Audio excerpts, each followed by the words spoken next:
ela estava feliz, porque sua tendência imaginativa tinha continuado na vida adulta. Porque contra todas as previsões, o sobrenatural realmente existia. E Eve fazia parte dele. Hey, borobodeiros! Tudo bem com vocês? Hoje vamos conversar um pouquinho sobre esse livro que é um lançamento da Fábrica 231, chamado Do Outro Lado, e lançado por uma youtuber, Carrie Hope Fletcher. Se você quer saber um pouquinho sobre esse romance romântico fantasioso, para tudo e assiste até o final. E se o seu grande amor não puder estar contigo? E se você só viveu quase um ano perto dessa pessoa, mas mesmo assim o amor permaneceu firme e forte apesar da distância? Eve irá passar pela experiência pós-morte e terá que deixar seu passado para trás para finalmente estar leve o suficiente para conseguir encontrar a paz de espírito necessária para chegar no céu. E aí ela vai passar então por uma jornada de amor, amizade e principalmente perdão. E se vocês olharem essa capa, vocês vão entender durante a leitura que ela faz todo sentido, ela é muito linda e forma um coração. Ó, nós temos uma árvore aqui que forma um coração e aí a gente começa toda a história a partir deste momento e ela vai subindo, vai fazendo esse arco,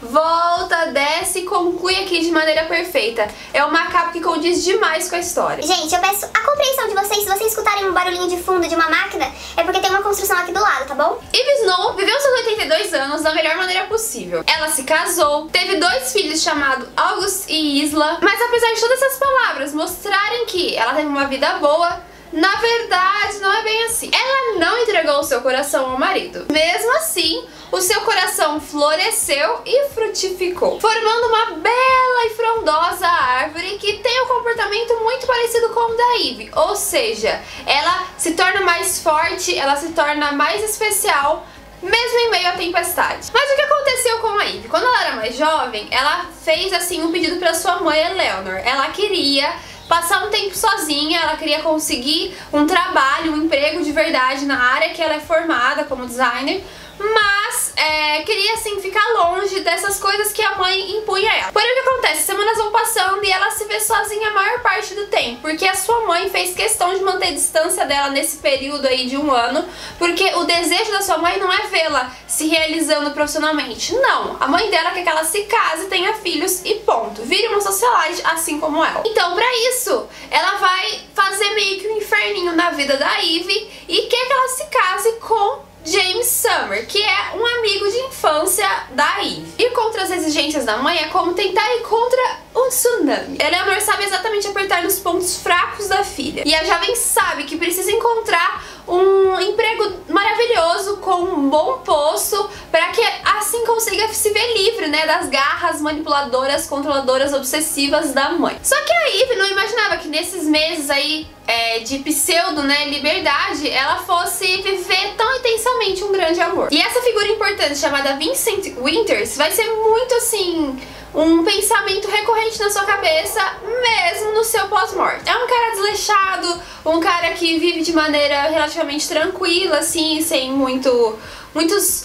desejos, anseios financeiros, e ele é um músico que toca no metrô. É justamente nesse metrô que os dois vão se encontrar, porque a Eve sempre passa perto da plataforma onde ele toca, quando ela volta do trabalho, e ela vai sempre ficar admirada pela música que ele produz. Só que tem um X aí. O que acontece? Toda vez que ele toca de olhos fechados, então ela nunca consegue ver os olhos dele, e ela fica ansiando todos os dias pra conseguir ver esses olhos e quem sabe trocar meias palavras. E toda vez que ela passa ali, ela deixa algumas balas pra ele, até que um belo dia ele vai deixar um recadinho pra ela justamente sobre essas balas. E depois dessa cartinha eles começaram então a ter uma aproximação, conversaram mais e toda a atração foi meio que instantânea. Os dois, eles viverão nesses meses dias de muita alegria, muitos sonhos e um planejamento para o futuro. Porém, o prazo dessa pseudo-independência da Eve está se esgotando e ela sabe que sua mãe não vai pensar 2 vezes em arrancá-la dessa sua realidade dos sonhos, desse mundo Alice que ela acha que a filha criou. Seu amigo, o James, que ela apelidou carinhosamente de Jim, vai tentar blindá-la dessa ferocidade, dessa agressividade, desse controle da mãe,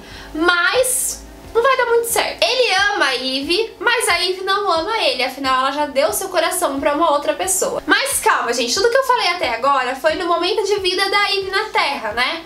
o que ela planejou pra ela e tudo mais, o que deu certo, o que deu errado. Só que esse livro fala sobre o momento pós-morte, então o momento dela ali de transição, ela carregando todo o peso da vida dela, dos seus 82 anos, dos seus segredos, dos seus medos, e ela tendo essa dificuldade pra entrar no céu. Então ela vai precisar passar por 3 etapas, por 3 portas, olha a portinha aqui, pra conseguir então encontrar essa leveza, esse desapego material e enfim ter a transição para o céu, tipo um céu. Do outro lado, é o tipo de livro que faz a gente viajar, sabe? Aquele tipo de história que aquece o nosso coração. E fala sobre a gente aprender a viver da melhor maneira, sabe? A tentar se jogar nas situações, a nunca deixar de sonhar e se apaixonar e amar. Eu fui pega completamente desprevenida com essa história, que eu não imaginava que seria tão gostosinha, tão prazerosa a leitura. E eu terminei pensando assim, eu preciso indicar esse romance pra outras pessoas, porque ele é muito gostoso,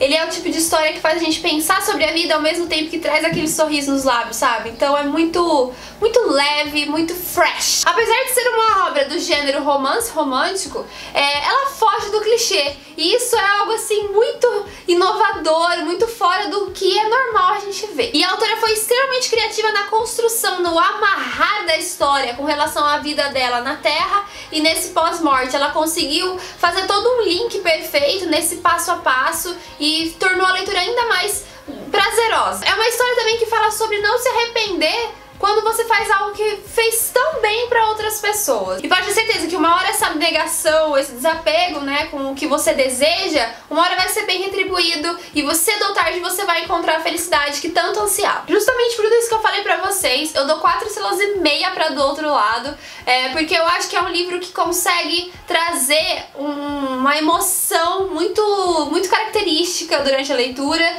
e eu só não dou 5 porque eu acho que foi muito surreal em alguns momentos, mas mesmo assim, se você gosta de uma fantasia, eu acho que ele vai agradar com certeza. Então se você gostou dessa resenha, por favor, deixa aquela curtida que ajuda muito na divulgação e se inscreva aqui no canal pra ficar por dentro de todas as novidades desse universo borogodeiro, tá bom? Eu fico por aqui, eu deixo aquele big beijo, a gente se vê muito em breve. Tchauzinho!